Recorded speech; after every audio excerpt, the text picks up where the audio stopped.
De RCN, grandes audiencias, en la hora de la verdad, al oído.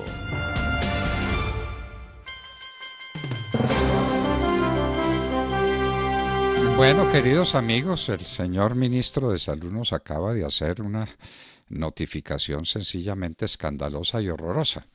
Y es que ya la demora en la vacunación no va a provenir solamente de la falta de vacuna, que no la tenemos y no la hemos recibido y no sabemos cuándo la vamos a recibir, porque todo es secreto aquí, todo es secreto, sino que llegando la vacuna también tenemos problemas normativos de orden jurídico para vacunar.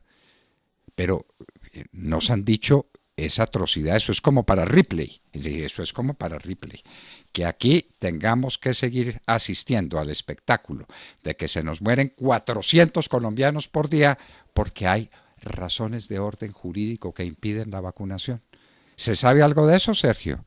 No, no se sabe nada, doctor Londoño, pues es decir, eh, cualquier excusa empiezan a sacar porque se viene la demora a pesar de que hay mensajes cruzados desde el plano internacional, desde algunos voceros de la OMS y de la OPS de que llegará la vacuna, pero lo cierto es que parece que todo se retrasará y pues que hay evidentemente, lo ha dicho el mismo ministro, un retraso normativo, consultas en el Consejo de Estado. eh, para el manejo de los recursos para la vacunación, No, entonces no, pues no, ya, no, ya no, no, empiezan a no, enredar no. ley estatutaria de salud, consulta Sí. aquí, y bueno, así nos embolatamos y ahora resulta que la vacuna no llega por problemas normativos. La, Inexplicable. la fumigación aérea no llega por problemas normativos. El fracking no se hace por problemas normativos. Y ahora la vacuna tampoco nos la pueden poner por problemas normativos. No, no, no, no, no, no, no. Bueno, el Es mayor decir, problema para no ponernos la vacuna en este momento es que la vacuna simplemente no ha llegado, no bueno, está. eso es cierto, Sergio, pero ya nos habló el ministro de Salud de problemas normativos. Es decir, que si llega la vacuna no la pueden poner porque hay consultas, discusiones, me imagino yo que tutelas, lo que quiera, y entonces la vacuna tiene que esperar. Bueno, Cuando llegue, tutelas ya ha pues habido algún... varias, ¿no? ¿Ah? Tutelas ya ha habido varias, tutelas ya hay de personas que están intentando conseguir un turno prioritario en la fila de vacunación. Ya la primera de ellas fue negada, al menos. Bueno, Pero claro, la tutelatón es- de las vacunas ya empezó. esperamos que la sigan negando. Esa negativa tiene apelación, usted lo sabe. La apelación después tiene consulta en la Corte Constitucional y vaya uno a saber qué diga la Corte Constitucional. Vaya uno a saber qué son capaces de decir esos personajes. La Corte que sigue siendo la Corte Santista, ¿o no? La Corte Pues sí, Constitucional sí, sí, es sí. la Corte de Juan Manuel Santos. Él es propietario de la Corte Constitucional. Entonces, ¿qué le dé la gana decir a Santos sobre la vacuna? Pues no lo sabemos, no lo sabemos. En todo caso, No, la vacuna no llega, la vacuna no no, no, llega. la vacuna no llega. Llegan sí vacunas a Brasil. Hoy está saliendo y veíamos imágenes hace un par de horas de cómo salían vacunas de India hacia Brasil. Son vacunas de AstraZeneca y ya en este momento, a esta hora, van rumbo a nuestro vecino Brasil. Lo cual quiere decir que sí se podía comenzar la Pues vacunación claro, en pero enero, claro, incluso no solo con la de pero Pfizer, también con la de AstraZeneca. Bueno, Brasil ya está usando la de Sinovac. Pero no, Chile en Colombia estamos esperando. ha recibido 3 despachos de vacuna. Chile, Costa Rica tiene vacuna y la está aplicando. Ha Costa recibido Rica, 5 despachos. ah Costa bueno, muy Rica ha bien, recibido cinco muy despachos. bien. Sí, señor. Entonces sí se podía, ¿no es cierto? Sí se Claro que se podía. podía. Ah Claro. Entonces bueno, aquí nos bueno. dicen, no, pero esperen a febrero, que es la fecha anunciada. Y cada día que nos esperamos, cada día que nos esperamos, son 400 personas menos que tenemos a nuestro alrededor que se las lleva el virus. Entonces, pues bueno, listo, esperemos. Esperemos a Esperemos febrero. a O a marzo, o a 400, cuando a quiera. 400 diarios y ya completamos 50.000.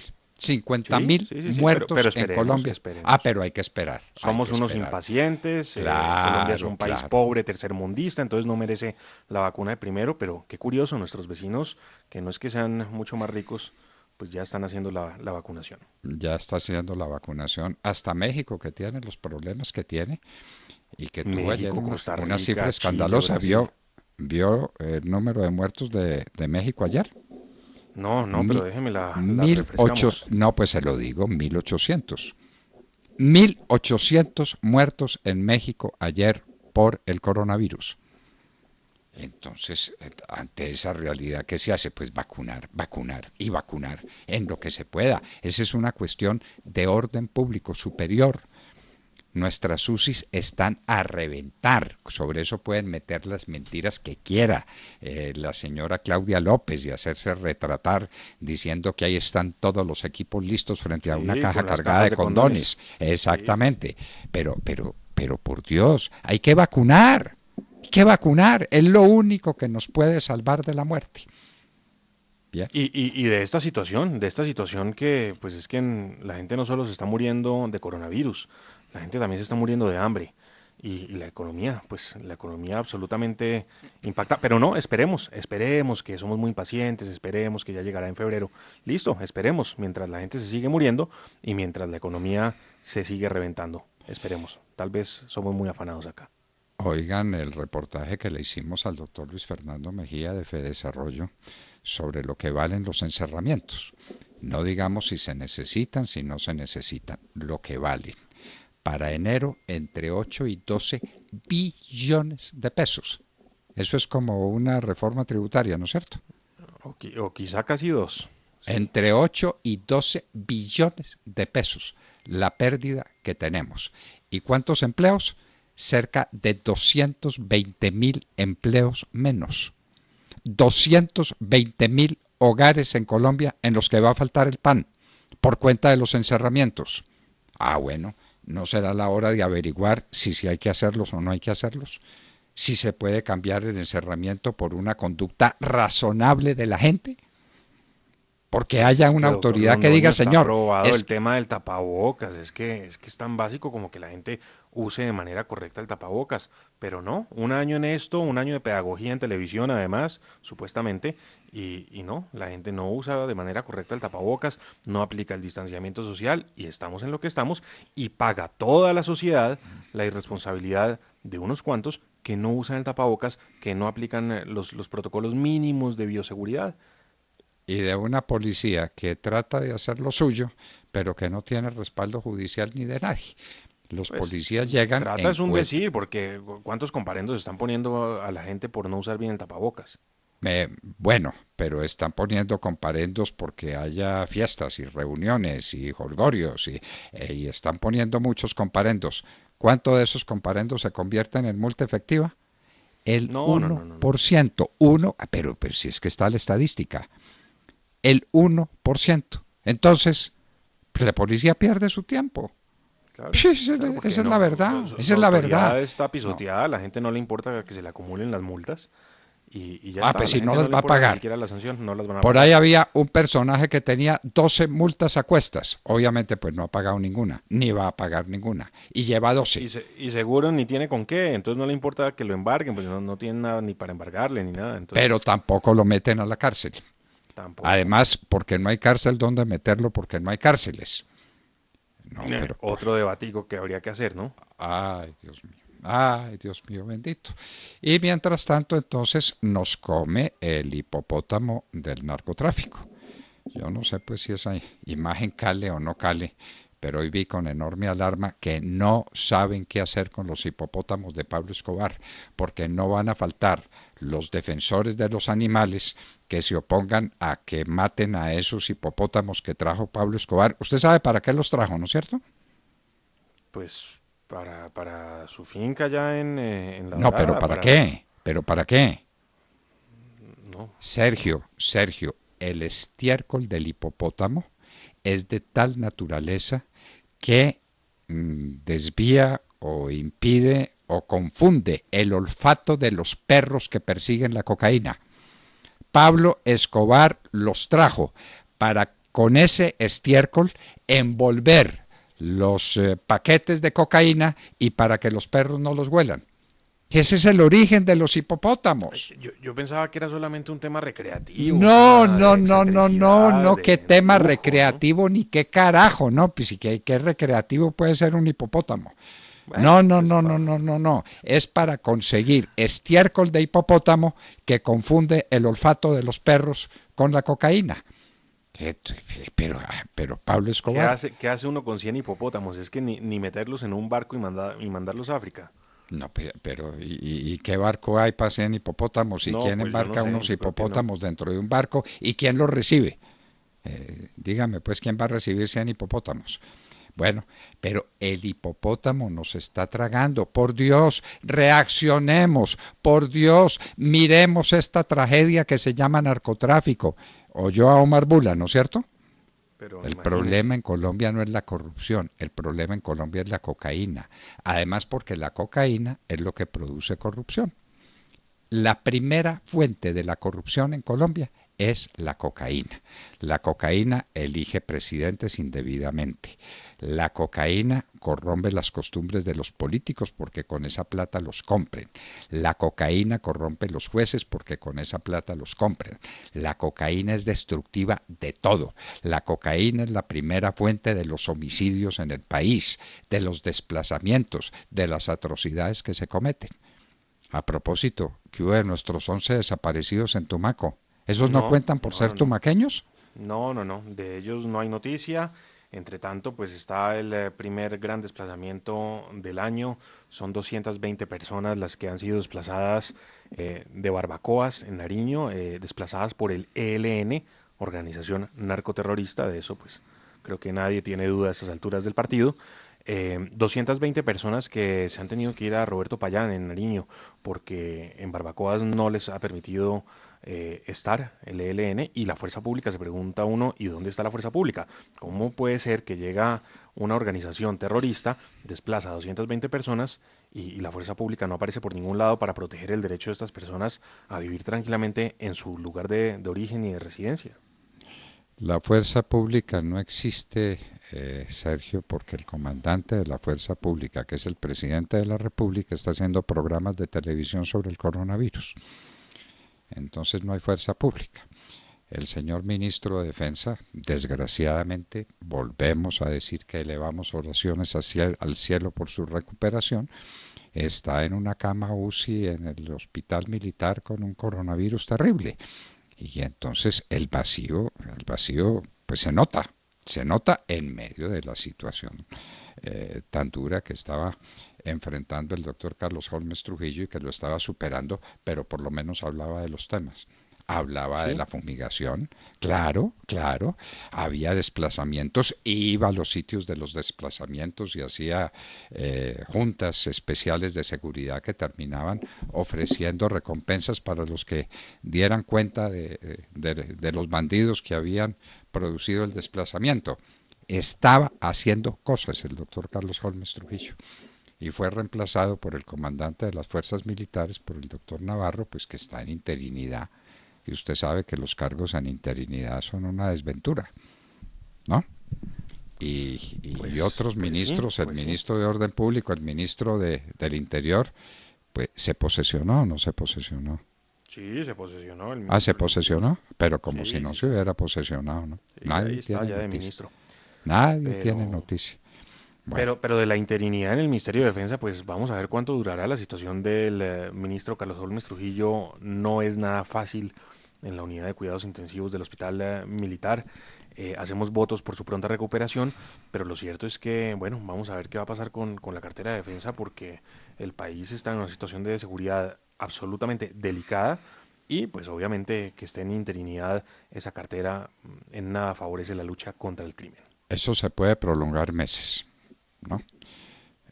La situación del doctor Carlos Holmes Trujillo, que nos Y lo parece decimos con toda dramática, consideración, por supuesto. con toda consideración y con todo respeto repitiendo nuestra oración fervorosa desde el fondo del alma por la recuperación del doctor Carlos Holmes Trujillo. El ser humano, el amigo, la persona agradable, llena de ambiciones de servicio al país, ese es Carlos Holmes Trujillo, pues que Dios nos lo conserve, pero la situación de interinidad del Ministerio de Defensa es una situación gravísima, de un ministerio que nos dicen está lleno de santistas, porque pues lamentablemente el doctor Carlos Holmes no tuvo tiempo o no tuvo respaldo, vaya uno a saber, para limpiar el ministerio de santistas que son Allá están pero incrustados. ni de mucho que sirviera limpiarlos, se los nombran de nuevo, lo hemos visto. El viceministro del Interior, por ejemplo, el ¿Cómo nuevo le viceministro parece? del Interior. ¿Cómo le Ah, parece el bueno, viceministro del pues Interior? de nada le sirve sacar El, santistas si ahí el, los vuelven a antiuri- acomodar. el antiuribista número uno, el ministro del Interior, con unos Twitter o mensajes o lo que sea, Sí, violentos tweets. contra Álvaro Uribe, pero violentos. Ese es el viceministro del Interior. Y Álvaro Uribe se supone que es el jefe del partido político, que es el partido de gobierno. Hombre, pero ¿quién entiende esto? Uno quisiera entender la política colombiana y hace esfuerzos y tiene buena voluntad, pero no la entiende. Como ese nombramiento, por ejemplo, no se entiende. Y como otros, por ahí hay un ministro también, Santista Triple A, El de medio ambiente, el de sí medio señor, ambiente, claro que el de nadie medio se ha ambiente. enterado de que ese señor se haya posesionado Pero tampoco, es que, pero doctor Londoño, ¿cuál es la visibilidad de los ministros hoy en día? pues Ni ninguna. no se ve el de medio ambiente por ningún lado. Hay un par de ministros que se ve la ministra de Transporte, una gran gestión, yo creo que es la que sobresale entre todos los ministros, la ministra de Transporte, está la ministra de Educación y obviamente el ministro de Salud, a quien vemos a diario en el programa de televisión. Pero los demás ministros, La, la ministra de Educación es excelente persona, excelente excelente, sí. persona. De primera condición humana y una... no, si es que hay funcionarios muy buenos, pero no se le olvide que una orquesta sin director no funciona, no funciona. Es como un equipo sin director técnico o sin capitán del equipo, pues eso no funciona. Puede tener 11 estrellas, pero si no saben qué hacer como equipo, pues eso no funciona. El director de la orquesta. Bueno, muy bien. Pues directores de orquesta, el de México, ¿no? AMLO, a quien una muy buena amiga de él, la escritora Elena Poniatowska, le hace un llamado, amiga, ¿no? No estamos hablando que sea una contradictora, un rival, le dice, ya párele, señor presidente, le dice a propósito del programa diario de AMLO en México, que se llama La Mañanera, ¿no? Una especie de acción y prevención, pero por las mañanas, que tiene AMLO en México, y sus amigos ya le están diciendo, ya párele, señor presidente. Bueno, yo no sé si esto le suena también familiar a otras tierras en donde se repite Bueno, una situación así, y aquí bueno. muchos también dicen, ya párele, señor presidente. ¿Se acuerda de Aló, presidente? Bueno, Bueno, pues esos lo temitas. mismo, ¿Se lo mismo, lo acuerda de mismo. los discursos de Fidel Castro? ¿Se acuerda? Bueno, ¿Discursos de ahí 6 está. horas? Ah, bueno, Sí, sí, sí, sí, bueno, sí. bueno. No, Eso, ya lo presidente, y acción y prevención, y la mañanera, bueno, sí, bueno. programas presidenciales. ¿Vio que a Saab le dieron prisión domiciliaria? Sí, doctor Londoño, pero se filtró también la carta que le envió a Reaza, el canciller de Venezuela, del régimen de Venezuela, y el tono de esa carta es verdaderamente aterrador. Mejor dicho, el pobre Saab recibe esa carta y no sabe qué hacer, porque entre las amenazas de Venezuela y obviamente el tema de Estados Unidos, pues quién sabe cuál será la situación psicológica de ese señor. Lo cierto es que mire lo que dice la carta, dice...